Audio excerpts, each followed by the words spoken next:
Magandang araw po, Miss Hart.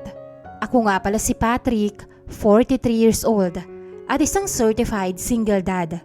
Sa kasalukuyan po ay nagtatrabaho ako bilang janitor sa isang ospital dito sa Makati. Masiyahin po akong tao, palabiro, at mas gusto kong idinadaan na lang sa tawa ang buhay kaysa pilitin ko pang ma-stress. Mahirap na magka-wrinkles kapag walang pambili ng skincare. Ang kasama ko na lang po sa buhay ngayon ay ang anak kong si Kenneth, na 21 anyos na. Buong buhay ko, siya ang nag-iisang kayamanan na iniwan sa akin ng una kong asawa.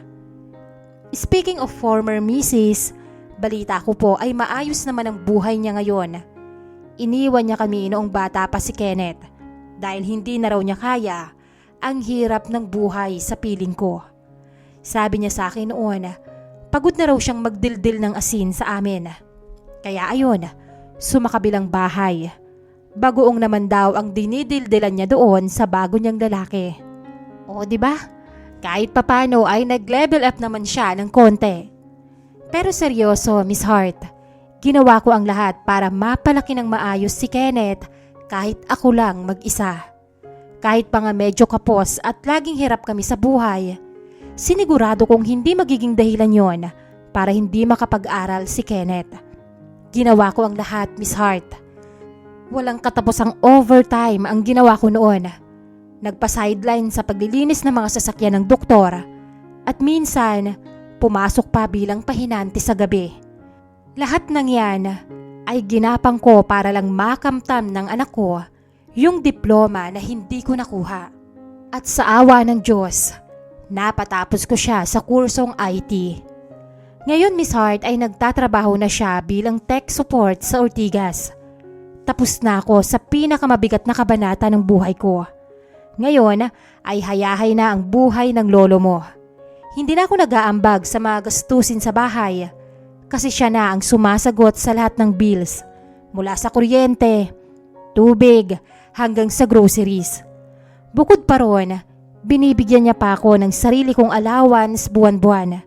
Kaya yung maliit kong sweldo sa pagja-janitor sa ospital, buong-buo nang napupunta sa akin. Kaya naman ngayong maluwag-luwag na ang buhay, may oras na ako para sa sarili ko. At syempre, may oras na rin para sa love life. Mag-43 na ang lolo mo, pero tumitibok-tibok pa rin ang puso. Kasi naman, Miss Hart, may isang doktora rito sa ospital na matagal ko nang pinapangarap at palihim na kinagigiliwan. Si Doktora Gladys, isang OBGYN. Naku, ibang klase si doktora. Chubby siya, Miss Hart. Maputi, kulot ang buhok, bilugan ang kanyang mga mata, at higit sa lahat, ubod ng sungit. Para siyang bulkan na laging readyng sumabog kapag nakikita ang mukha ko. Pero ako naman, imbes na matakot, mas lalo pang gumagaan ang loob ko sa kanya. Gustong-gusto ko siyang inaasar araw-araw. Ewan ko ba, may kakaibang saya sa puso ko kapag napipikon na siya sa mga hirit ko. Lalo na pag nanggigigil na siya at nag-uumpisa ng mamula yung matataba at bilugan niyang pisngi. Napaka-cute niyang tingnan, Miss Hart. Kaya tuwing shift niya sa ward, paulit-ulit kong nilalampaso ang dinadaanan niya para lang makahanap ng dahilan para batiin at bisitin siya. Doc Gladys, good morning po. Wow, panibagong araw, panibagong kasungitan na naman ba ang baon natin dyan? Bati ko agad sa kanya habang nakatayo sa tabi ng map at ng timbako. Todo ngiti syempre. Lumingon siya sa akin. Nakataas ang isang kilay at salubong na salubong ang mga kilay. Hay nako, Patrick. Pwedeng pakimap na lang ng maayos yung sahig. At huwag mo akong simulan ngayon. Marami akong pasyente. Naku, Dok. Aminin mo na kasi. Kaya ka nga nagkakaganyan kasi masayang masaya ka kapag nakikita mo ako sa ward, hindi ba? Umamin ka na. Ako ang apple of your eye rito, no? Panggatong ko pa habang itinataas-taas ang dalawa kong kilay. Ayun na nga, Miss Hart. Mabilis pa sa alas 5 na namula yung matataba niyang pisngi sa pikon. Dikit na dikit ang mga labi niya at galit na tumitig sa akin. Oo, tama ka nga talaga. Gigil na singhal niya. Hindi lang kita gustong-gustong nakikita. Gustong-gusto na rin kitang sakalin. Natawa ng malakas ang mga nurse sa station na nakasaksi sa harutan namin. Naku, lovers quarrel na naman sina Doc Gladys at Kuya Pat. Tukso nung isang nurse. Oo nga eh. Hirit pa nung isa habang tumatawa. Kung ako siguro yung asawa ni Doc, magsiselos na talaga ako. Nung mabanggit yung salitang asawa, biglang natahimik si Doc Gladys. Nawala yung pagkainis at bahagyang ngiti niya at parang biglang naging ilang ang aura niya. Dahil ayaw kong maalis yung magaan na mood at ayaw ko ring mapahiya o ma-awkward si Doc, agad naman akong dumipensa ng mabilisan habang tumatawa. Kakilala ko ang asawa ni Doc, ano ba kayo? Mas matindi nga kaming mag-aasaran noon. Kayo talaga, issue kayo no? Pagdating naman ng tanghalian, gaya ng nakasanayan, inayos ko na ang mga pagkain sa loob ng stock room. Dito talaga ako madalas kumain at alam naman yon ng iba pang staff sa ward dahil ang alam nila ay gusto ko talagang mapag-isa. Tsaka iilan lang naman kaming gumagamit ng mga panlinis at kagamitan na nakalagay dito kaya perfect ang lugar. Walang storbo, Miss Hart. Inilabas ko ang mga dala kong baon. May chapsuy, nilagang baka at mainit-init pang kanin. Naglabas din ako ng 2 pinggan, 2 baso at 2 pares ng kubyertos. Ilang sandali pa akong naghintay at maya-maya lang ay pumasok na rin sa pinto si Gladys. Oh, ang tagal mo naman yata. Bati ko agad sa kanya nang may kasamang ngiti. Bumuntong hininga siya habang isinasara ang pinto ng stock room. Pasensya ka na. Sobrang dami kasing pasyente sa klinik ngayon. Halos hindi nga ako makatayo sa upuan ko. Pero nung maamoy at makita niya ang mga nakahain sa mesa, biglang lumambot ang mukha niya at napangiti. Wow! Chapsuy at nilaga. Amoy pa lang nagugutom na talaga ako. Alam na alam mo talaga ang gusto ko ha? Humahagik-gik niyang sabi. Tama, Miss Hart. May lihim na relasyon kaming dalawa at 1.5 taon na rin kaming nagmamahalan ng patago rito sa ospital na pinagtatrabahuhan namin. At alam mo, Miss Hart, kahit higit 1 taon na kami, pakiramdam ko hanggang ngayon ay nagliligawan pa rin kami. Parang araw-araw akong tinatamaan sa kanya. Gandang-ganda pa rin ako kay Gladys at hanggang ngayon, kinikilig pa rin ang lolo mo kapag nakikita ko siya. Kaya nga lagi ko siyang sinusuyo, inaasar at ginagawan ng paraan para mapangiti lang.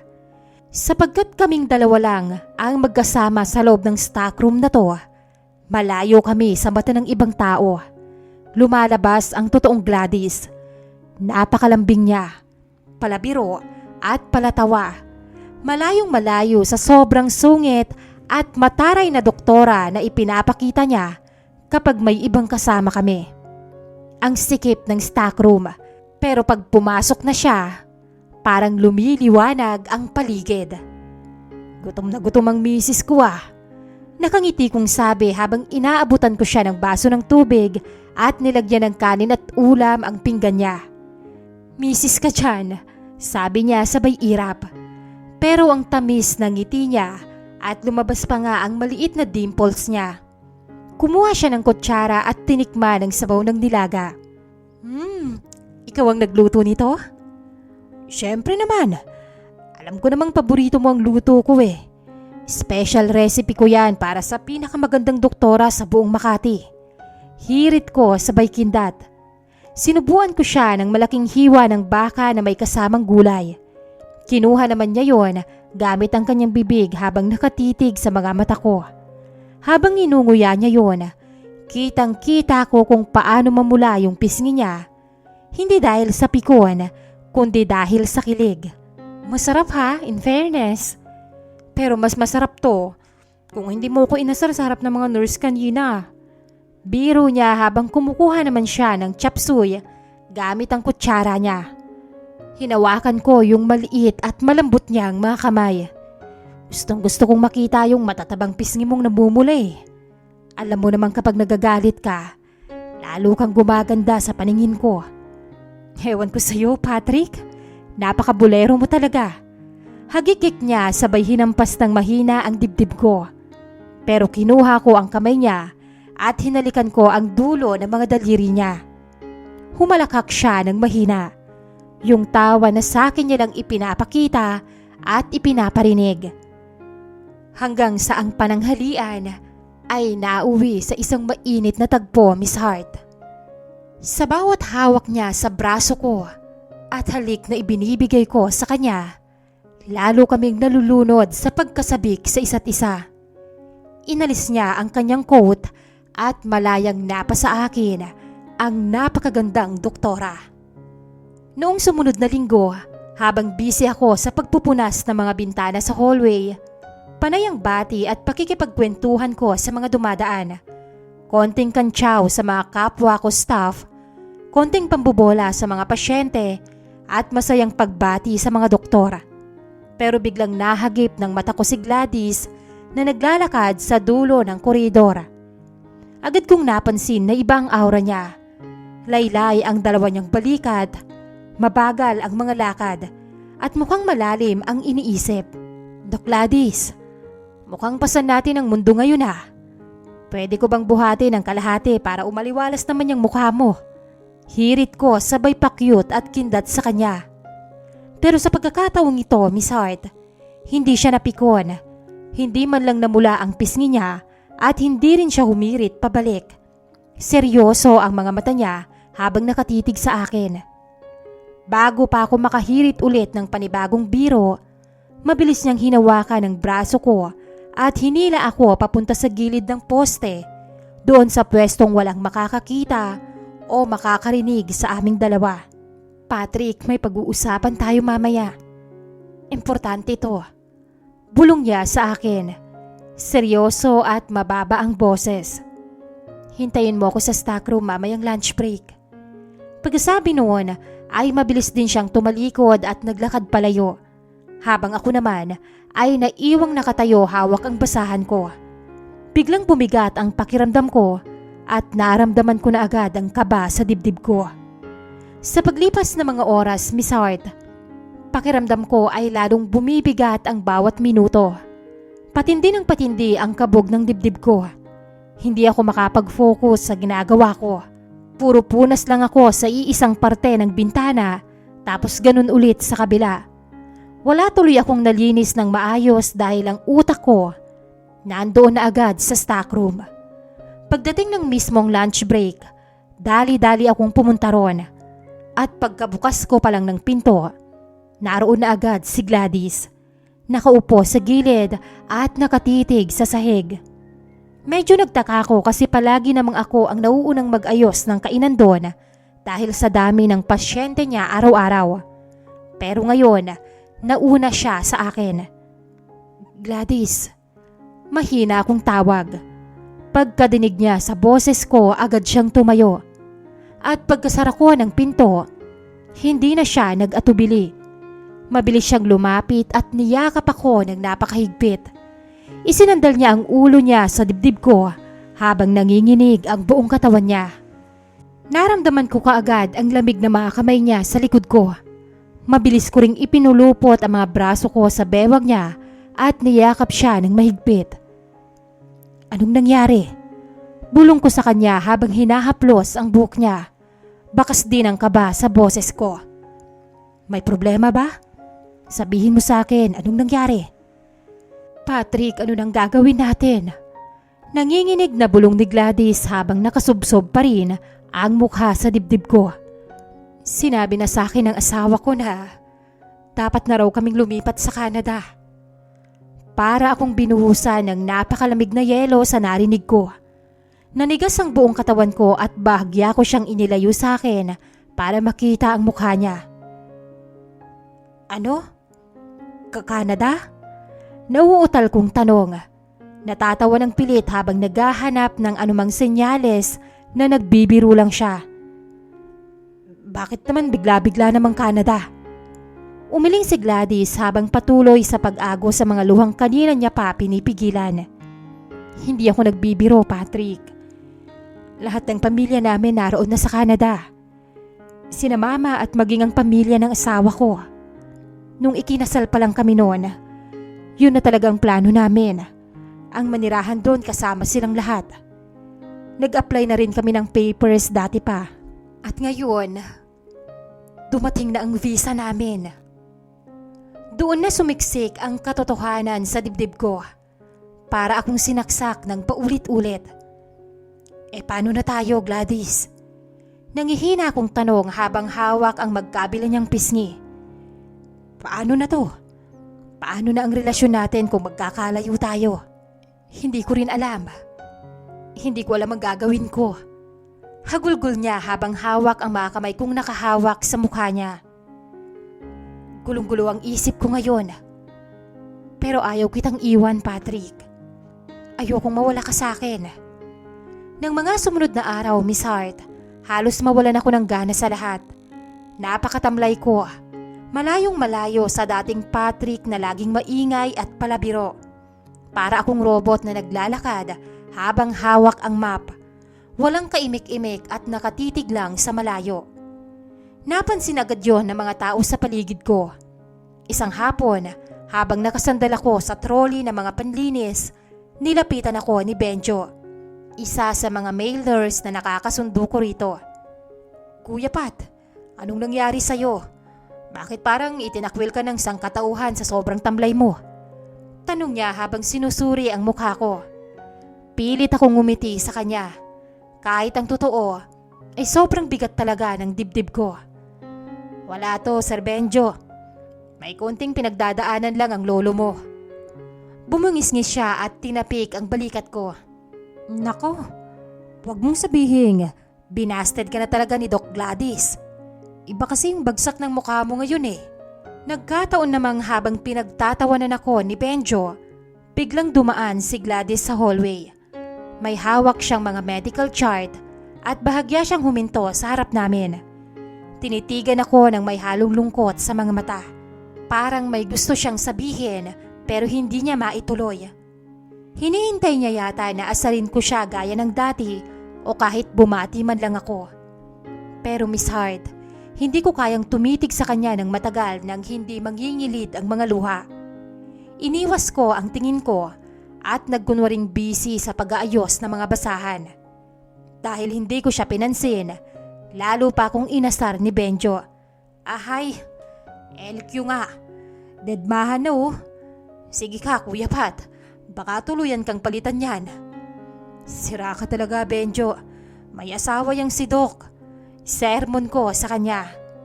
Walang nagawa si Gladys kundi ang bumuntong hininga at tuloy na maglakad. Habang ako naman ay naiwang nakatitig sa likod niya.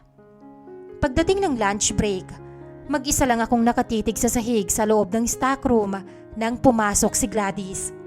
Dala-dala niya ang baon namin. Pero imbis na kumain, agad siyang lumapit at pilit akong sinuyo. Hinawakan niya ang mga kamay ko. Hinaplos ang mga pisngi at paulit-ulit akong nilambing. Nakatitig ako sa magagandang mata niya. Sa sobrang sakit at gulo ng isip ko, hindi ko na napigilan ang sarili kong itanong ang bagay na matagal na ring sumasagi sa isip ko. Gladys, bakit hindi mo na lang kasi hiwalayan ang asawa mo? Seryoso kong tanong habang nakatingin ng diretso sa kanya. Bakit kailangan mo pang sumama sa Canada? Hiwalayan mo na lang siya at tayong dalawa na lang ang magsama. Kakayanin naman natin, hindi ba? Pagkarinig niya noon, biglang napabitaw si Gladys sa mga kamay ko. Napabuntong hininga siya ng napakalalim at dahang-dahang umiling habang napapayo ko. Hindi ganun kadali yun, Patrick. Mahina at pabulong niyang sagot, bakas ang matinding takot sa boses niya. Takot ako sa asawa ko. Tumingin siya sa akin na puno ng pangamba ang mukha. Retired army officer ang asawa ko, Patrick. At mahilig siya sa mga barel. May koleksyon siya sa bahay. Tsaka kilala ko siya kapag nagalit. Mainitin ang ulo at walang kinatatakutan. Kung malalaman niyang may iba ako at makikipaghiwalay ako sa kanya dahil sa'yo, Hindi lang ako ang ilalagay niya sa panganib. Hahanapin ka niya. Hindi ka niya palalagpasin kapag nalaman niya to. Pero lahat naman nagagawa ng paraan kung talagang gusto natin gawin eh. Giit ko pa. Pwede tayong tumakas. Pwede tayong magpakalayo-layo doon sa lugar na hindi tayo makikita ng asawa mo. Kakayanin natin yon basta magkasama tayo. Dahan-dahang umiling si Gladys. Tinitigan niya ako ng diretso sa mga mata. Hindi ko magawang piliin ka, Patrick. Pabulong niyang sabi habang patuloy na umagos ang mga luha. Mahal kita. Mahal na mahal. Pero alam ko sa sarili ko na wala akong magandang future sa piling mo. Alam kong mahihirapan lang tayo kung ikaw ang makakasama ko. Para akong pinagsakluban ng langit at lupa sa mga salitang yon. Para akong binaril ng paulit-ulit, Miss Hart. Gusto kong magalit. Gusto kong sumigaw. Pero paano ko magagawa yon kung alam kong totoo ang mga sinabi niya? Janitor lang ako. Oo, nakatapos ang anak ko at hayahay na ang buhay ko ngayon. Pero nananatili pa rin akong isang simpleng janitor na may maliit na kita. Samantalang siya, isang doktora na nakasanayan na ang komportabling buhay. Miss Hart, tulungan mo ko. Paano ko ba mapapapayag si Gladys na ako ang piliin at huwag nang sumama sa Canada? Kakayanin ko namang magsumika para sa kanya. Ayokong mawala ang babaeng pinakamamahal ko ng dahil lang sa takot at sa pera. Ang isinuggest ko nga sa kanya ay maghanap siya ng paraan para hindi na sila matuloy na umalis. Para kahit papano ay magkasama pa rin kami sa ospital. Maraming salamat po sa pagbabasa ng sulat ko at sa walang sawang pag-unawa sa amin. Aasahan ko po ang inyong payo. Lubos na nagpapasalamat, Patrick. Nagustuhan mo ba ang kwentong pag-ibig ni Patrick? Mag-comment sa baba para bigyan ng payo ang ating letter sender. Huwag ding kalilimutang mag-subscribe at i-share ang video para suportahan po ang ating channel. Maraming salamat and see you on our next confession.